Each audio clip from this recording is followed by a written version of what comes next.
You know what nobody tells you about retiring early? The silence. Not the peaceful kind.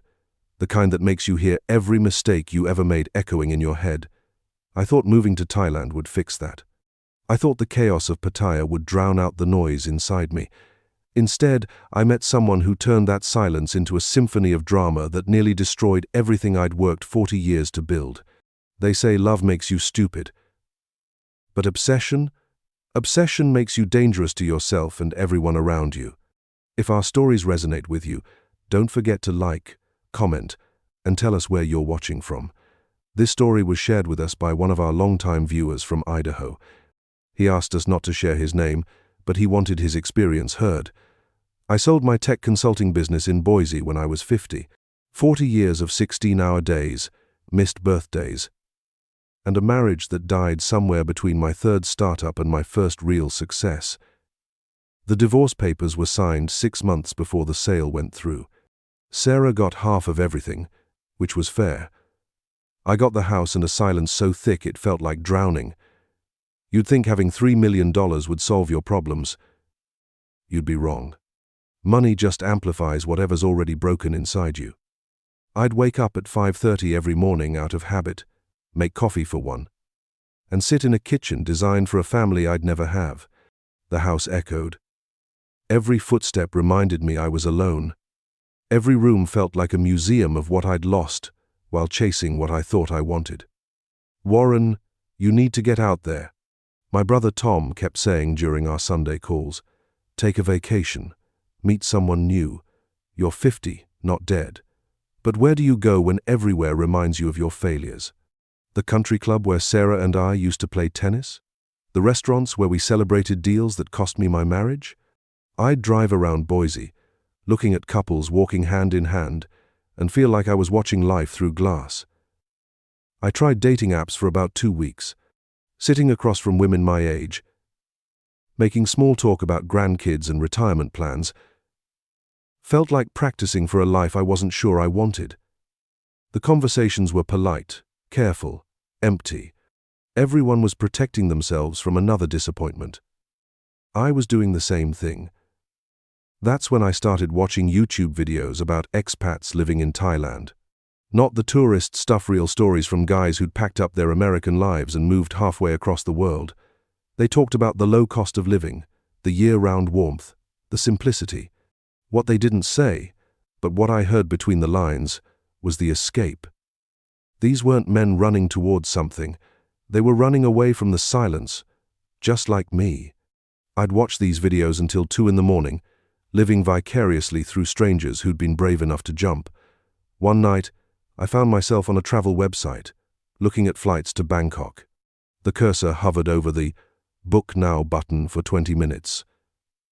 My rational mind listed all the reasons this was crazy, but my heart, what was left of it, whispered something I hadn't heard in years.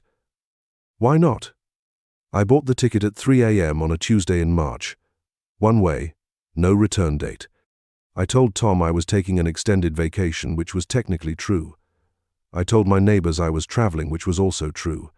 I didn't tell anyone I wasn't planning to come back because I wasn't sure I believed it myself. The weeks leading up to departure were strange. I'd walk through my house, looking at furniture I'd bought with Sarah. Pictures of a life that felt like someone else's memory, and wonder what the hell I was doing. But for the first time in months, the silence had company. It had anticipation. The night before I left, I sat in my empty living room with 2 suitcases and a bank account full of money I'd never learned how to enjoy. I thought about calling Sarah, telling her what I was about to do. But what would I say? That I was running away at 50 because I'd never learned how to be alone without drowning. That success had taught me everything except how to be happy. I finished my last beer in that house and went to bed early. The silence felt different that night. It felt temporary. The flight from Seattle to Bangkok took 19 hours with a layover in Tokyo. 19 hours to think about what I was doing, to second-guess every decision that led me to seat 23A on a plane full of strangers heading to a country I'd never visited. The businessmen around me were heading to meetings, conferences, deals. The families were going on vacation, creating memories they'd treasure forever. I was the only one who looked like he was fleeing. During the layover in Tokyo, I called Tom from the airport lounge. "I'm almost there," I told him. "Almost where?" he asked. "I'm not sure yet," I said. That was the truest thing I'd said in months. Bangkok hit me like a physical force. The humidity wrapped around me the moment I stepped off the plane, making my clothes stick to my skin. The smells were overwhelming: incense, street food, exhaust, something floral I couldn't identify. The airport was massive and crowded, full of people moving with purpose while I stood there with my 2 suitcases, feeling like an alien who'd just landed on the wrong planet. The taxi ride to my hotel was my first taste of controlled chaos. Traffic that shouldn't work but somehow did. Motorcycles weaving between cars like schools of fish. Street vendors selling food from carts while construction workers built skyscrapers next to ancient temples. I pressed my face to the window like a kid, watching a world that operated by rules I didn't understand. The driver kept looking at me in the rearview mirror, probably wondering what this pale, overwhelmed Farang was planning to do with himself. I wondered the same thing. I stayed at a business hotel near Sukhumvit for my first week, the kind of place designed for people who were in Bangkok temporarily. The room was clean, anonymous, safe. I could have been anywhere in the world. That wasn't what I'd come for, but I wasn't ready for anything more real yet. I spent those first days walking around like a tourist, taking pictures of temples and markets, eating familiar food from international chains.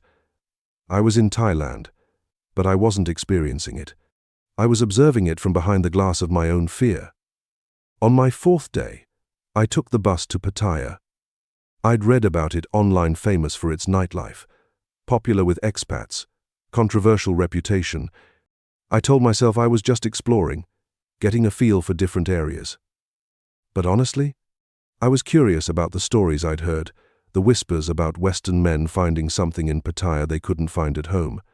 I wanted to see what that something was. The bus ride to Pattaya took 2 hours through countryside that gradually gave way to beach resort development. I watched rice fields turn into shopping malls, watched Thailand modernize before my eyes through a bus window. When we pulled into the Pattaya bus station, I felt something I hadn't expected. Excitement. Not the careful, measured interest I'd been practicing all week, but actual anticipation. Maybe it was the sun, maybe it was the smell of ocean air mixed with street food. Maybe it was just the relief of being somewhere completely different from my empty house in Boise. I grabbed my small overnight bag and walked out into the chaos of Pattaya for the first time. The streets were alive in a way that made Bangkok seem quiet. Motorcycles everywhere. Vendors calling out in English and Thai, music spilling from bars that were already open at 3 in the afternoon. Western men my age and older walked with a confidence I hadn't seen in years, some alone, some with Thai women young enough to be their daughters. I wasn't judging. I was curious. What did they know that I didn't? I checked into a hotel on 2nd Road, nothing fancy but clean and close to everything. The clerk, a young Thai man with perfect English, looked at me with the practiced assessment of someone who'd seen every type of Western visitor. "First time in Pattaya?" he asked.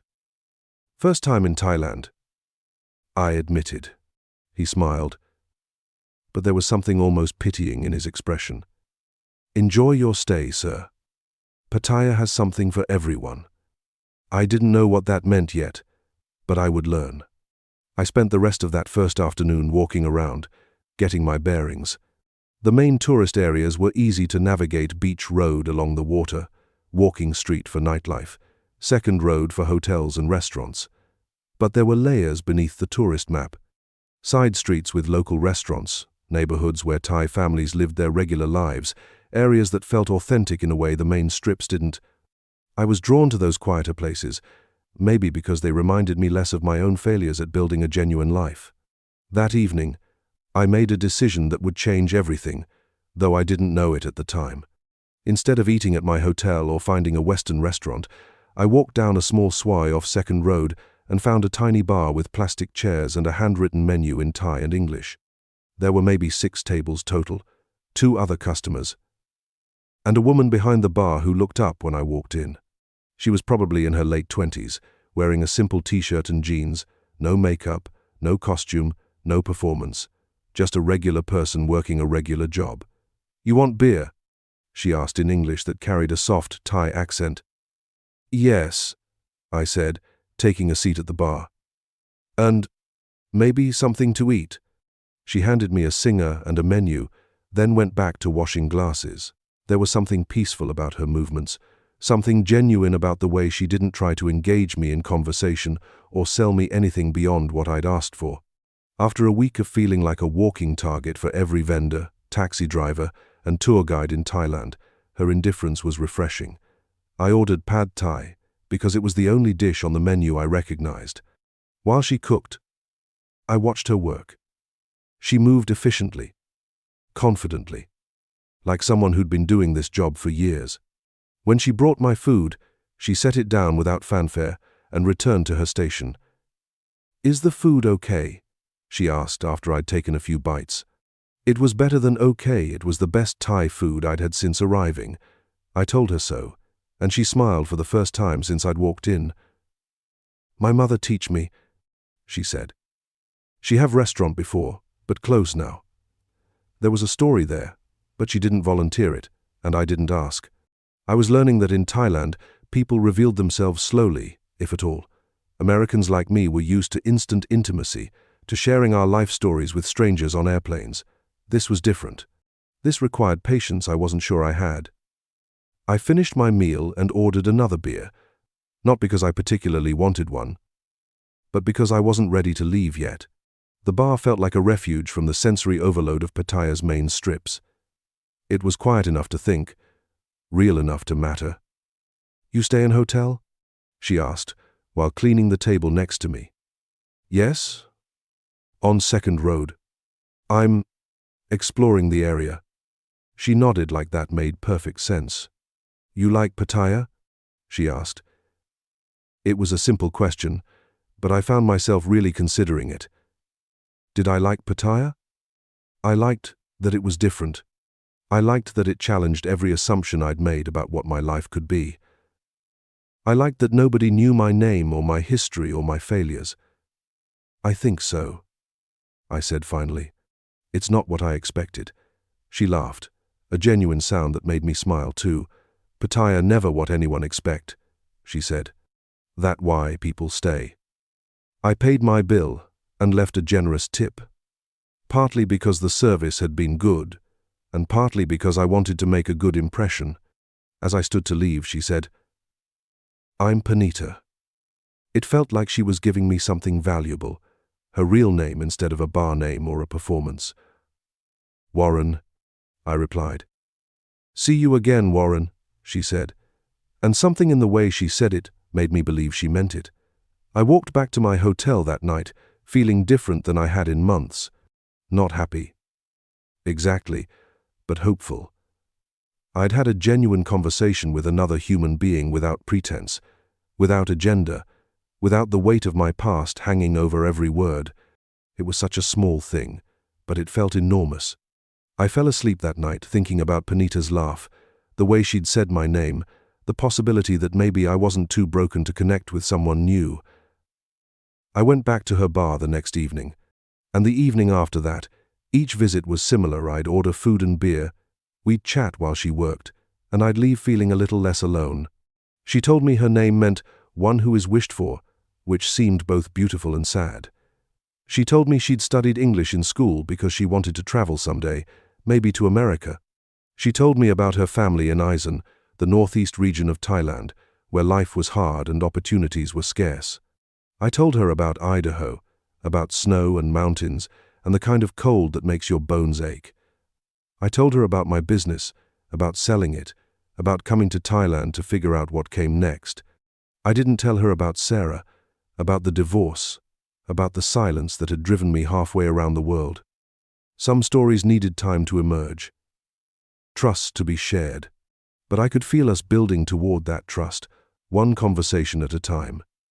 On my fourth visit, Panita asked if I wanted to see more of Pattaya beyond the tourist areas. "I finish work at 10, she said. "I can show you real Pattaya, not Farang Pattaya." I said yes immediately, maybe too eagerly. At 10:30, she led me to a small motorcycle taxi stand and spoke rapid Thai to one of the drivers. "We go to night market," she explained. "Thai people market, not tourist market." The ride through Pattaya at night, on the back of a motorcycle, was terrifying and exhilarating. I held onto the driver's seat, trying not to think about helmet laws or insurance coverage, focusing instead on the lights and sounds rushing past us. Panita rode on her own bike, leading the way through streets I never would have found on my own. The night market was a revelation stall after stall of food, clothes, and household items being sold to local Thai families. No one stared at me. No one tried to overcharge me because I was foreign. I was invisible in the best possible way. Panita bought us grilled fish and somtam from different vendors, assembling a meal as we walked. We found a spot at a communal table and ate with our hands, the spicy papaya salad making my eyes water while she laughed at my reaction. "You cannot handle Thai spicy," she teased. "I'm learning," I said, reaching for my beer to cool my mouth. She taught me how to eat the fish properly, how to navigate the bones, how to balance the flavors with rice and vegetables. It was the most fun I'd had in years, this simple act of sharing a meal with someone who was genuinely enjoying my company. No agenda, no expectations, just two people discovering they liked each other. When a vendor walked by selling fresh fruit, Panita bought us mango and sticky rice for dessert. She showed me how to eat it with a spoon, the sweet mango contrasting with the coconut-flavored rice. "In Thailand, we say mango sticky rice make people happy," she said. "You happy, Warren?" I looked at her in the fluorescent light of the night market, her face serious and curious, and realized I was. For the first time in months, maybe years, I was actually happy. The motorcycle ride back to my hotel was different than the ride out. I was more relaxed, more trusting, more present in the moment instead of worried about the future. When we pulled up in front of my hotel, Panita dismissed the taxi driver and walked with me to the lobby. "Thank you," I said, "for showing me real Pattaya." She smiled, but there was something serious in her expression. "Warren," she said, "you good man, different than other Farang who come here. You listen. You respect. Most men, they come to Thailand and think Thai people are, how do you say, entertainment. You see us as people." Her words hit me harder than I expected. I wasn't trying to be different or better than other Western men. I was just being myself, treating her the way I'd want to be treated. But maybe that was rarer than I'd thought. "I'd like to see you again," I said. "Not just at the bar. Maybe we could have dinner. Or you could show me more of the real Thailand."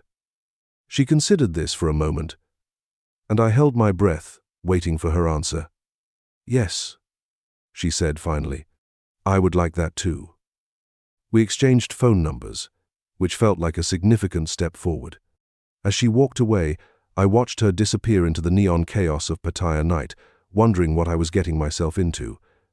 Back in my room, I couldn't sleep. I kept replaying the evening, analyzing every conversation, every smile, every moment when our hands had accidentally touched reaching for the same dish. I was 50 years old, recently divorced, financially comfortable but emotionally damaged, sitting in a hotel room in Thailand thinking about a 28-year-old woman I'd known for less than a week. On paper, it sounded like a midlife crisis cliché. But it didn't feel like a cliché. It felt like possibility. It felt like the beginning of something real. I called Tom the next morning, 8 in the evening his time. "How's the vacation going?" he asked. "Good," I said. "Really good. I think I might stay longer than planned." "How much longer?" he asked, and I could hear the concern in his voice. "I don't know yet," I said. "But I'm not ready to come back." There was silence on the other end of the line, then Tom's careful voice asking, "Warren, what's really going on over there?" I couldn't explain it to Tom because I didn't fully understand it myself. "How do you tell your brother that you've been dead inside for years and suddenly feel alive again?" How do you explain that a woman you barely know has reminded you what it feels like to be seen, to be appreciated for who you are instead of what you've accomplished? How do you admit that you're terrified of going back to that silent house where every room echoes with your failures? I met someone, I said finally. A woman. She's different, special. Tom's silence stretched longer this time. Warren, he said carefully, please tell me you're being smart about this. You're vulnerable right now, and there are people who target. She's not like that, I interrupted, angry that he'd gone there so quickly. This isn't what you think. She's genuine. She works hard. She has dreams. She's educated. She's not some bar girl trying to scam tourists. But even as I said it, I realized how defensive I sounded, how much like every other Western man who'd fallen for someone in Thailand I must seem to Tom. I'm sure she's lovely, Tom said diplomatically. Just take your time. Don't make any big decisions while you're still figuring things out. I spent the next 2 weeks seeing Panita almost every day. Sometimes we'd meet at her bar after her shift. Sometimes she'd take me to local restaurants or markets. Sometimes we'd just walk along the beach talking about everything and nothing. She was curious about America, about my business, about what it was like to be successful and then walk away from it all. I was curious about her family, her dreams, her plans for the future. She wanted to save money to open her own small restaurant someday, maybe in Bangkok, where there were more opportunities. She sent most of her earnings to her parents in Isan, keeping only enough to cover her basic expenses in Pattaya.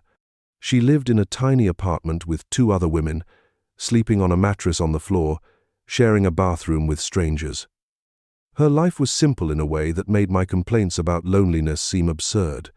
But she never made me feel guilty about my privilege. She was just grateful for the opportunity to practice her English and learn about life outside Thailand.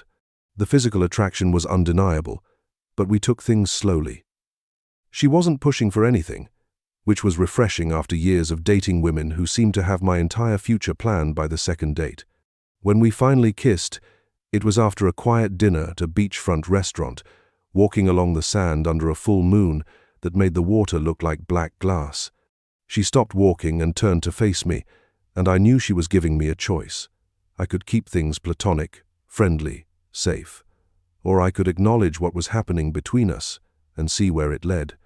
I chose to see where it led.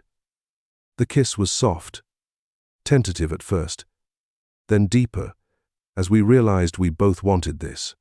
When we broke apart, she smiled and said, "I was hoping you would do that. I was hoping you wanted me to," I replied. It was the most honest exchange we'd had yet, and it felt like crossing a threshold into something more real, more dangerous, more alive than anything I'd experienced in years.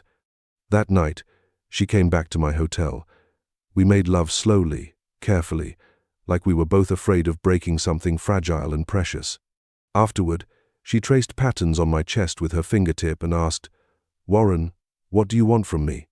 It was a fair question, maybe the most important question, and I wasn't sure I had an honest answer.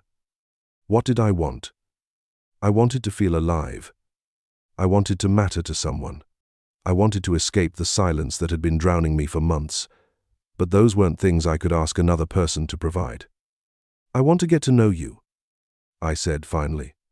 "I want to spend time with you. I want to see where this goes." She was quiet for a long time, and I wondered if I'd said the wrong thing. "I like you, Warren," she said eventually. "You make me feel important, like I matter for who I am, not just what I can do for you." Most Farang men, they see Thai women as service. You see me as person. I held her closer, thinking about what Tom had said, about the stereotypes and assumptions that surrounded relationships between Western men and Thai women. Maybe some of those relationships were transactional, exploitative, based on inequality and desperation. But this felt different. This felt mutual. This felt real. The next morning, Panita's phone rang while we were having breakfast. She answered in rapid Thai, her voice getting more urgent as the conversation continued. When she hung up, her face was pale. "My mother," she said, She is in hospital, heart problem. I have to go home to Eisen. My first instinct was to offer help, to ask what she needed, to solve the problem with money, if money could solve it. But I'd learned enough about Thai culture to know that offering immediately might be insulting, might make her feel like I saw her as a charity case. Is it serious? I asked instead. She nodded, tears starting to form in her eyes. Doctors say she need operation. Very expensive. My family, we don't have money for good hospital, good doctor. She was struggling not to cry, trying to maintain dignity in the face of crisis. I reached across the table and took her hand. What can I do to help? I asked quietly.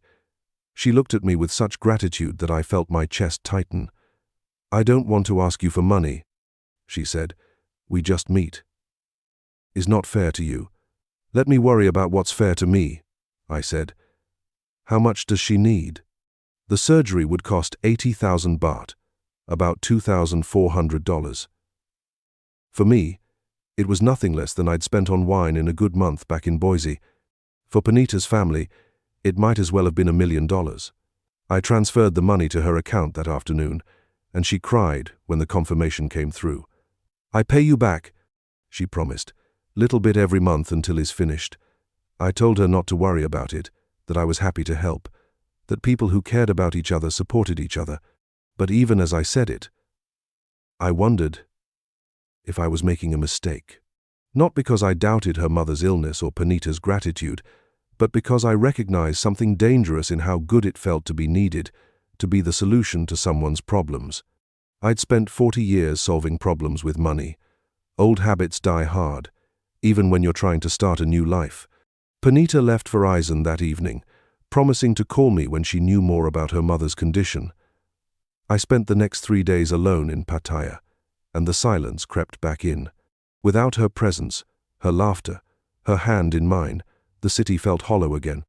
I walked the same streets we'd walked together, ate at the same restaurants, but everything felt flat, colorless.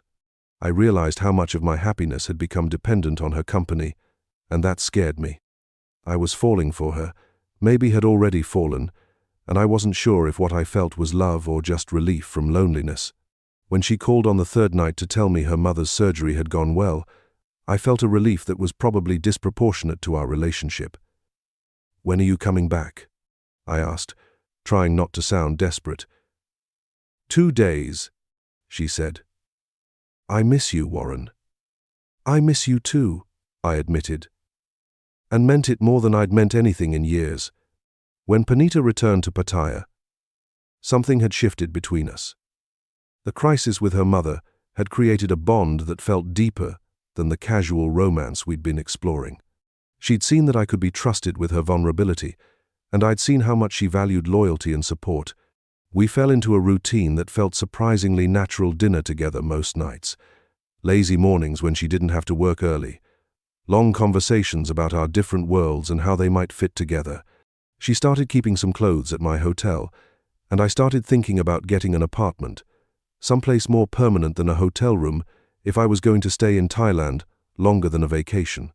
The question of how long I was staying became less urgent. I was happy. For the first time in years, I was genuinely happy, and I wasn't ready to give that up. 3 weeks after her return from Eisen, Panita brought up the apartment idea herself. Warren, she said one evening as we walked along Beach Road, I think maybe we should find a place to live together. My apartment is too small. Your hotel is expensive. If we share rent, it's better for both of us. It made perfect financial sense, but I knew there was more to it than money. She was asking me to commit to staying in Thailand, to building something real with her, to stop thinking of this as a temporary escape and start thinking of it as a new life. Are you sure? I asked. It's a big step. We've only known each other for 2 months.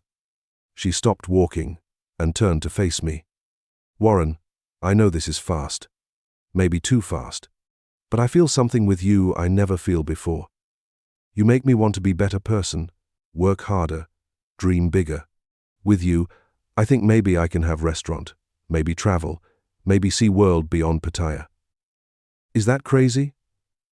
It wasn't crazy. It was exactly what I'd been thinking but had been afraid to say out loud. I said, pulling her closer. It's not crazy. Let's find an apartment. We found a one-bedroom place in a newer building about 10 minutes from the beach. Furnished but not fancy. Clean and comfortable with a small kitchen where Panita could cook the Thai dishes she was teaching me to appreciate.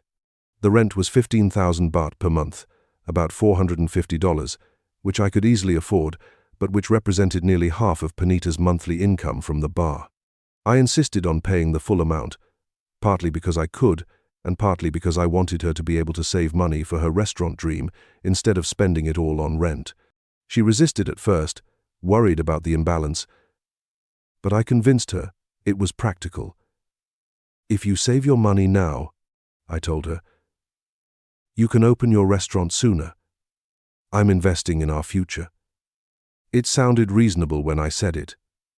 And maybe it was. But looking back, I think that was when the dynamic between us started to shift from partnership toward dependency. Living together revealed new dimensions of Panita that I found endearing. She was meticulous about keeping the apartment clean, waking up early to sweep and mop before work. She took pride in cooking for me, experimenting with different regional Thai dishes and watching my face carefully to see if I liked them. She was affectionate, without being clingy, giving me space to read or work on my laptop, while staying close enough that I always knew she was there. We developed small routines that felt like the foundation of a real relationship: coffee together in the morning, sharing stories about our days in the evening, quiet intimacy that was about companionship as much as physical attraction. I started learning basic Thai phrases, partly to surprise her and partly because I was beginning to think I might be staying in Thailand long enough to need the language. But there were also challenges I hadn't anticipated. The cultural differences that seemed charming during our courtship became more complex in daily life. Panita's concept of time was fluid in a way that frustrated my Type A American sensibilities. When she said she'd be ready in 10 minutes, it might be 30. When we agreed to meet friends at 8 o'clock, she considered 8:30 to be punctual. She didn't understand my need to plan everything in advance, to have backup plans and contingencies. Why? You worry so much about tomorrow? She'd ask when I tried to discuss long-term goals or logistics. Today is here now. Tomorrow may be different. It was a healthier way to live. Probably. But it required me to let go of control in ways that didn't come naturally. I was learning that love across cultures meant more than just learning each other's languages. It meant learning each other's ways of being in the world. The money conversations became more frequent and more complicated. Panita's family problems didn't end with her mother's surgery. Her younger brother needed money for university fees. Her father's rice crop failed due to drought, leaving the family without income for several months. Her sister's husband lost his job, and they couldn't make rent on their apartment in Bangkok. Each crisis was legitimate. Each request was relatively small by my standards, but they added up quickly. Within 3 months of living together, I'd sent nearly $5,000 to her family for various emergencies. Panita was always grateful, always apologetic, always promising it was the last time. But I was beginning to understand that in Thai culture, family obligations never ended. If you had money, you shared it with relatives who didn't. It wasn't optional, and it wasn't temporary. It was a way of life that ensured everyone survived, but it also meant that individual success belonged to the collective, not the individual. I didn't resent helping Panita's family, exactly, but I started to feel like I was supporting more people than I'd signed up for. Every month, there was a new crisis, a new request, a new reason why my American dollars needed to become Thai baht and disappear into the rural economy of Aizen. Panita seemed genuinely distressed by the constant requests, genuinely grateful for my help, genuinely committed to our relationship. But I couldn't shake the feeling that I was becoming less of a boyfriend and more of a resource, less of a partner and more of a solution. When I tried to talk to her about setting boundaries, about maybe limiting how much we sent to her family each month, she became defensive. "They are my family, Warren," she said. "In Thailand, family is everything. If I have They have. If you cannot understand this, maybe you cannot understand Thailand. She was right. Of course, I was trying to apply American individualism to Thai collectivism, and it didn't translate. The pattern that emerged over the next few months was subtle but persistent. Panita would receive a call from home, usually in the evening when we were relaxed and happy. She'd listen with increasing concern, ask questions in Thai that I couldn't understand, then hang up with a troubled expression. "Warren," she'd say carefully, "my family has small problem. Is possible you can help?" She'd explain the situation: medical bills, school fees, business loan payments, emergency repair. And I'd transfer the money because I loved her and because solving problems with money was what I knew how to do. But each transfer made me feel slightly more like an ATM and slightly less like a boyfriend. Panita seemed to sense this tension, but her response was to become more affectionate, more attentive, more invested in making me happy in every way except the one that mattered most. She never stopped asking for money. 6 months into living together, I started keeping track of the transfers in a notebook. Not because I wanted to be paid back, but because I needed to understand the scope of what I'd committed to. The amounts were staggering: $12,000 in 6 months, $24,000 if you extrapolated annually. I was essentially supporting an extended family of 15 people in rural Thailand, plus funding Panita's life in Pattaya, plus paying for our shared expenses. It was sustainable financially. I had enough money to live this way for decades if necessary. But it wasn't sustainable emotionally. I felt like I was disappearing into someone else's life, becoming a character in their story instead of the protagonist of my own. When I tried to talk to Panita about this, she cried and accused me of changing, of becoming selfish, of not understanding what love meant in Thai culture. "Before, you say you want to take care of me," she sobbed. "Now you count money like business. I think you love me. But maybe you love money more." It was a masterful manipulation, turning my legitimate concerns into evidence of my moral failure. But it was also probably sincere. Panita had grown up in poverty, where survival depended on family members sharing resources without question or resentment.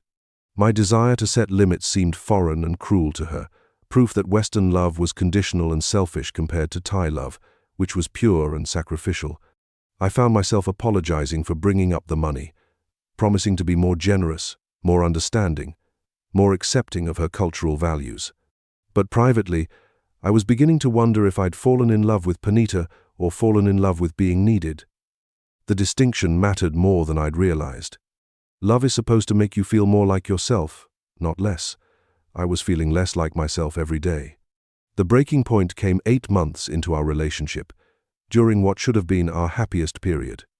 Panita had been talking for weeks about wanting to visit America, about meeting my family and seeing the country she'd dreamed about since childhood.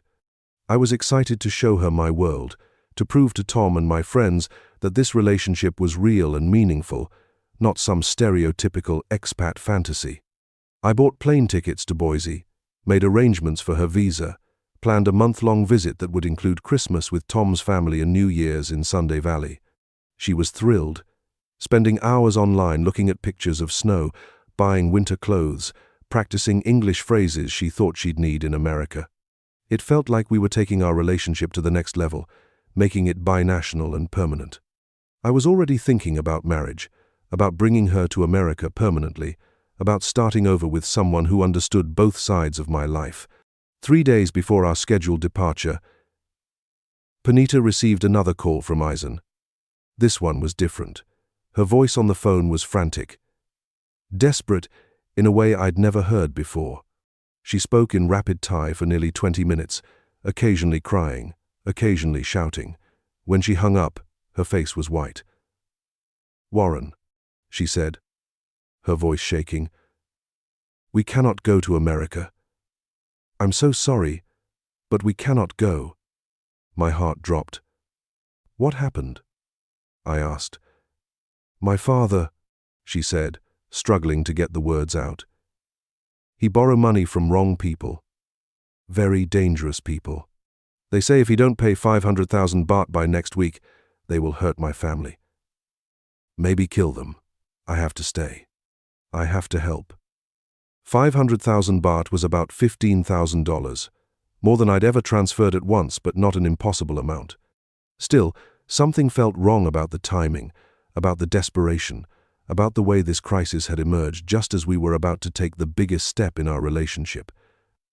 "Panita," I said carefully, "this is a lot of money, and the timing seems—" I struggled to find words that wouldn't sound accusatory. "Are you sure this is real? Are you sure someone isn't trying to scam your family?" Her reaction was immediate and explosive. "You think I lie to you?" she screamed. "You think my father's life is scam? These are bad men, Warren. They kill people. My family will die because you think is fake." She threw herself on the bed, sobbing hysterically, and I felt like the worst person in the world for doubting her. But doubt was exactly what I was feeling. The story was too convenient, too perfectly timed to derail our trip, too specifically calibrated to extract the maximum amount of money I might be willing to give. I sat next to her on the bed and put my hand on her back. "I'm sorry," I said. "I didn't mean to suggest you were lying. I'm just trying to understand." She rolled over and looked at me with tear-filled eyes. "If you love me, you will help my family. If you don't help, they die, and I never forgive myself. And I never forgive you." I transferred the money that afternoon. What choice did I have? If there was even a chance that Panita's father was in real danger, I couldn't live with myself if I let him be hurt because I was too suspicious to help. But as I watched the $15,000 disappear from my account, I felt something die inside me. Not love, exactly, but trust. The kind of trust that lets you give your heart to someone without keeping a ledger. We cancelled the trip to America, forfeiting the non-refundable airline tickets, and Panita left for Eisen the next morning to handle the situation. She promised to be back within a week, promised that this was the last time, promised that once this crisis was resolved, we could focus on our future together without her family's problems constantly intruding. I wanted to believe her. I needed to believe her. But I was beginning to suspect that the crises would never end because they weren't really crises. They were a business model. Panita was gone for 2 weeks. Not one. When she finally returned, she had a new iPhone, new clothes, and a designer handbag that cost more than most Thai people made in 6 months. "My cousin gave me gift," she explained when I stared at her purchases, "to thank me for helping family." The explanation was plausible, but it felt wrong. Why would a family in financial crisis be buying expensive gifts? Why would Panita accept luxury items when she'd been telling me for months that every baht needed to go toward basic survival? I didn't say anything that night, but I couldn't stop thinking about the math, the inconsistencies, the way the story kept changing to justify whatever outcome served Panita's interests. I was beginning to realize that I might not know her as well as I thought I did. The woman I'd fallen in love with was generous, honest, struggling to support her family while building her own dreams. The woman who just returned from Eisen was wearing a handbag that cost more than I spent on rent. The next few weeks were tense in ways that were hard to articulate. Nothing had changed dramatically. But everything felt different. Panita was still affectionate, still attentive, still talking about our future together. But I found myself watching her more carefully, listening more skeptically, questioning things I'd previously accepted without thought. When her phone rang, I wondered who was calling and why. When she went out with friends, I wondered where she was really going. When she talked about her family, I wondered how much of what she told me was true. It wasn't that I'd stopped loving her, but I'd started protecting myself from her, and that changed the entire dynamic of our relationship. Love without trust isn't really love. It's just elaborate self-deception. The revelation that changed everything came from an unexpected source. I was having coffee at a cafe near our apartment when an older Australian man at the next table leaned over and said, "Excuse me, mate, but aren't you Warren, the American who's with Panita?" I nodded, immediately on guard. "I'm Bruce," he said. "I've been in Pattaya for 5 years. Listen, I don't usually get involved in other people's business, but I thought you should know something. He glanced around to make sure we couldn't be overheard, then continued. That story about her father owing money to dangerous people. She told the exact same story to a German bloke named Klaus about 6 months ago. He gave her 400,000 baht. Same story, same tears, same desperate phone calls from home. My stomach dropped. How do you know this? I asked. Klaus is my neighbor, Bruce said. He was gutted when he found out she was seeing someone else. Poor bastard thought he was the only one helping her family. I thanked Bruce and walked home in a daze, my mind racing through every conversation, every crisis, every tearful request for money Panita had made over the past 8 months. How many other foreign men had she told these stories to? How many other bank accounts had funded her family's supposed emergencies? How many other hearts had she broken while building her financial security? When I got back to the apartment, Panita was cooking dinner, humming a Thai song while she stirred curry. She looked up and smiled when I walked in. How was your day? She asked, the picture of domestic contentment. Interesting, I said, sitting down at our small dining table. I met someone today who knows Klaus. Remember Klaus, the German guy who used to help your family? Her hand froze over the pot for just a moment, but long enough for me to see the recognition in her posture. I don't know Klaus very well, she said carefully. Maybe I meet him one time. He gave your family 400,000 baht 6 months ago, I said quietly. Same story you told me about your father owing money to dangerous people. Same crisis, same tears, same desperate need for immediate help. Panita turned off the stove and faced me, her expression cycling through surprise, anger, and calculation before settling on defiance. So what? She said. Klaus wanted to help. I needed help. It's not crime to accept help from people who offer. But you told me I was special, I said, feeling stupid even as I said it. You told me we had something real, something different. You made me believe I was the only one taking care of you. She laughed, but there was no humor in the sound. Warren, you think you are only Farang in Pattaya who want to feel important. You think you are only man who like to play hero with his money. I tell you truth, you are good man, better than most. But you are not special. Money is special. Security is special. Love is luxury I cannot afford. The honesty was brutal but somehow refreshing. After months of manipulation disguised as affection, Panita was finally telling me the truth about what our relationship really was. So, everything between us was fake? I asked. Not fake, she said, sitting down across from me. Real, but not only. I like you, Warren. I enjoy time with you. You make me feel good about myself.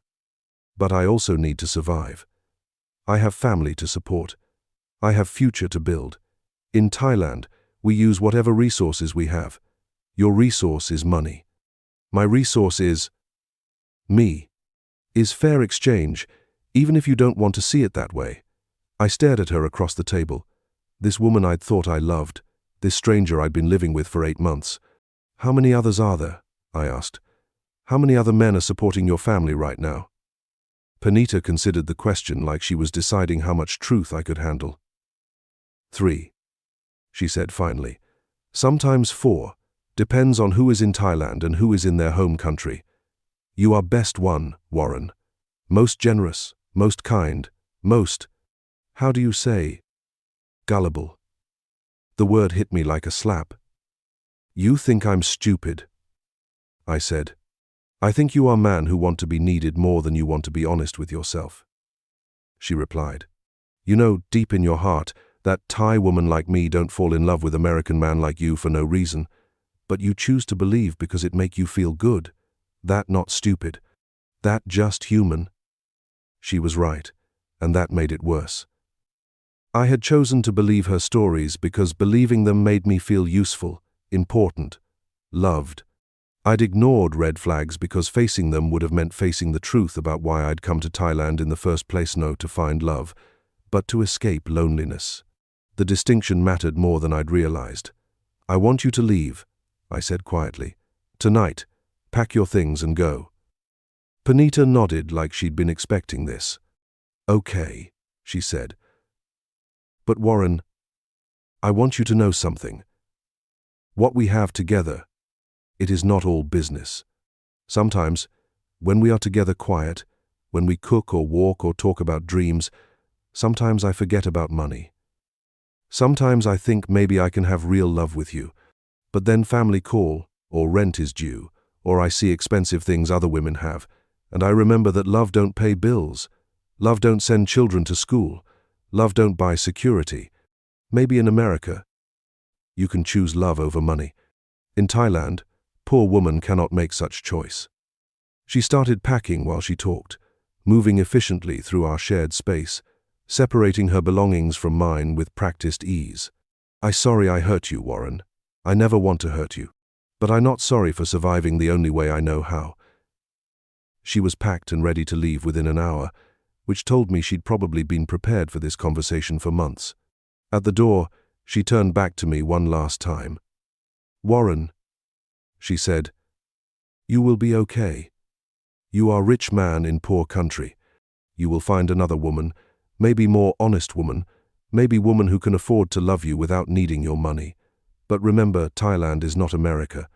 Here, everybody is surviving.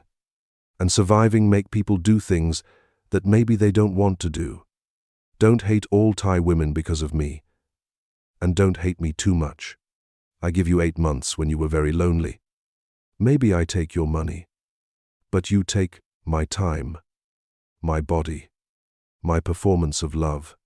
Is fair trade, even if you don't see it that way now. After she left, I sat in our empty apartment and cried for the first time since my divorce. Not because I was heartbroken, exactly, but because I was embarrassed. Embarrassed that I'd been so naive, so desperate to be loved, that I'd ignored obvious signs of deception. Embarrassed that I'd let loneliness make me stupid. Embarrassed that I'd become exactly the kind of Western man other expats warned about, the one who confuses transaction with affection, who mistakes financial dependency for emotional intimacy. I'd come to Thailand to escape the silence in my life, but I'd only succeeded in filling it with expensive lies. The silence was back now, but it felt different. It felt honest. It felt like something I could work with instead of something I needed to flee from. I stayed in Thailand, but I moved out of the apartment Panita and I had shared. I found a smaller place closer to the beach, furnished it simply, and began the process of rebuilding my life without the constant drama of manufactured crises and emotional manipulation. The first few months were lonely, but it was a different kind of loneliness than what I'd felt in Boise.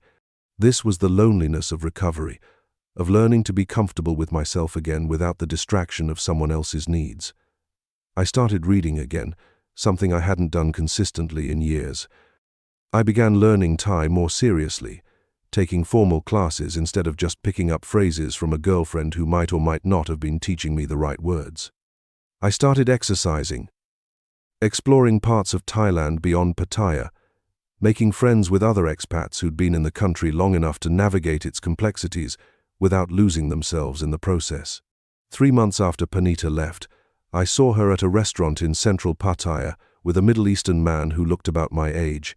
She was wearing the same expression of rapt attention she used to give me when I told stories about America, laughing at his jokes with the same genuine seeming delight she'd once shown for mine. When she noticed me watching, she smiled and waved like we were old friends who'd parted on good terms. There was no shame in her expression, no embarrassment about being caught with another foreign sponsor. She was working, and she was good at her job. I nodded back politely and continued with my meal. I didn't feel angry anymore, just sad for both of us. Sad for her that love was a luxury she couldn't afford, and sad for me that I'd been so hungry for affection that I'd mistaken performance for the real thing. 6 months later, I received a Facebook message from Panita. "Hello, Warren," it read. "I hope you are well and happy. I want to say thank you for everything you do for me. I know you think I am bad woman, but you help me very much. With money you give, I save enough to open small restaurant in Bangkok. is very small, only 6 tables, but is mine. I work very hard and slowly pay back all money to you. Maybe take long time, but I pay. You are good man, and you deserve good woman. I hope you find her. Take care of yourself." Attached was a photo of her standing in front of a tiny restaurant with Panita kitchen painted on the window in Thai and English. She looked proud, happy, successful in a way that had nothing to do with manipulating foreign men. I stared at the photo for a long time, trying to reconcile this image with the woman who'd systematically deceived me for 8 months. I wrote back, "Congratulations on your restaurant. You don't need to pay me back. Consider it an investment in your future. I hope you're happy." I meant it. Whatever games she'd played with my heart and my wallet, she'd also shown me something important about resilience, about survival, about the lengths people will go to build security in an insecure world. She'd taught me, inadvertently, that I was stronger than I'd thought, that I could survive heartbreak and humiliation and still find reasons to keep living, keep trying, keep hoping for something real. The money I'd given her was gone, but the lessons I'd learned were worth more than $15,000. Sometimes the most expensive education is also the most valuable. I'm still in Thailand 2 years later, living quietly in a small town north of Bangkok, where the pace is slower and the expat community is smaller and more integrated with local life. I teach English part-time at a local school and do consulting work remotely for American companies. I've made peace with the silence that drove me here in the first place. It's not empty anymore, it's full of possibilities I'm still discovering. I date occasionally, but carefully, with clear boundaries and realistic expectations. I'm not looking for someone to rescue me from loneliness anymore, which makes it easier to recognize when someone might be looking for me to rescue them from poverty. The difference matters. Love should be a choice, not a necessity. When it's a necessity, it stops being love and becomes something else entirely. Transaction, survival, performance art, designed to extract resources from willing victims. Sometimes I wonder what would have happened if I'd been more careful from the beginning, if I'd set boundaries around money from our first date, if I'd insisted on meeting her family before sending them thousands of dollars, if I'd listened to the voice in my head that kept whispering that something didn't add up. Would Panita have stayed with me if I'd been less generous? Would we have built something real if I'd forced her to see me as more than a resource? I don't think so. The fundamental inequality between me wealth and her poverty, my options and her limitations, my freedom to choose love over survival, and her inability to make that choice would have poisoned any relationship we tried to build. The problem wasn't that she was a bad person or that I was a fool. The problem was that we were trying to love each other across a gap too wide for genuine intimacy to bridge. I don't regret coming to Thailand. I don't regret meeting Panita. I don't even regret the money I lost, because it wasn't really lost, it was tuition in a school I needed to attend. The curriculum was expensive and painful, but I learned things I couldn't have learned any other way. I learned that running from loneliness doesn't cure it, it just relocates it. I learned that being needed isn't the same as being loved, and that the distinction matters more than pride wants to admit. I learned that every culture has its own rules about love and money and family and survival, and that ignoring those rules doesn't make them disappear. Most importantly, I learned that I could survive heartbreak, humiliation, and financial loss, and still wake up the next morning ready to try again. That knowledge is worth more than anything I lost in Pattaya. The girl I met in Pattaya didn't turn my retirement into a living drama because she was evil or because I was stupid. She turned it into drama because drama was her profession, her survival strategy, her way of navigating a world where being a poor woman in a rich man's playground required constant performance. I was her audience for 8 months, willingly suspending disbelief because the show was entertaining and it made me feel important. When the curtain finally fell and I saw the machinery behind the magic, I felt betrayed.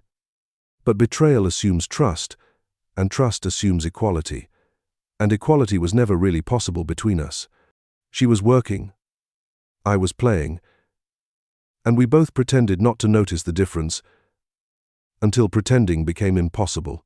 I still see Western men my age walking hand in hand with young Thai women through the streets of whatever town I'm visiting, and I don't judge them anymore.